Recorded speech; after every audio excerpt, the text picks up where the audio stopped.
So we're looking at the sun setting. It's very low on the horizon now. Just setting down behind some trees on the horizon.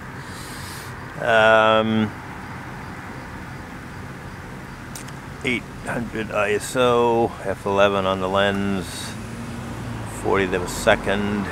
It's a 400mm lens, but it has a 3x teleconverter behind it between the camera, bringing it up to 1200, which is why the moon is so large, because it wouldn't look this big with a 400mm.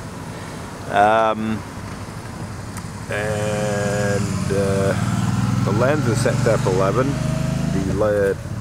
The teleconverter eats up about 3 stops of light, so that means that in real terms we're at f32-ish.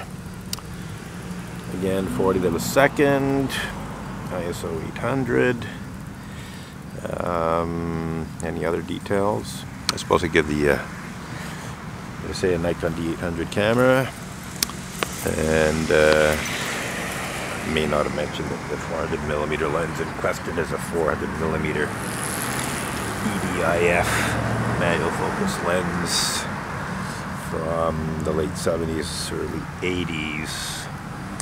More or less vintage Nikon, although, you know, a modern lens. You know, like internal focusing is a fairly modern thing, you know, that came in, you know, to be common, or relatively, well, it wasn't common per se, but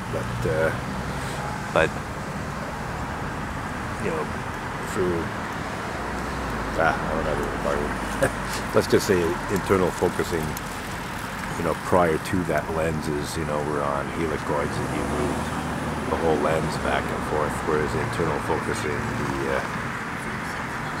there's like a focusing unit of lenses inside the lens. It doesn't change the length. Just move that focusing unit back and forth. Anyway, it looks like we're done here in terms of the sunset. The sun is barely visible, and we're gonna call it a night as far as the sun's concerned. I'm still waiting for the moon to become visible. We were, you know, the moon rose at around 6:30, a little after 6:30. No sign of it whatsoever. I knew it might be hard to see because the hazy sky, and also because the sky was quite bright at that time. It still is quite bright. Let's see, it's 7:49 now, 10 to 8. And no sign of the moon. Oh well.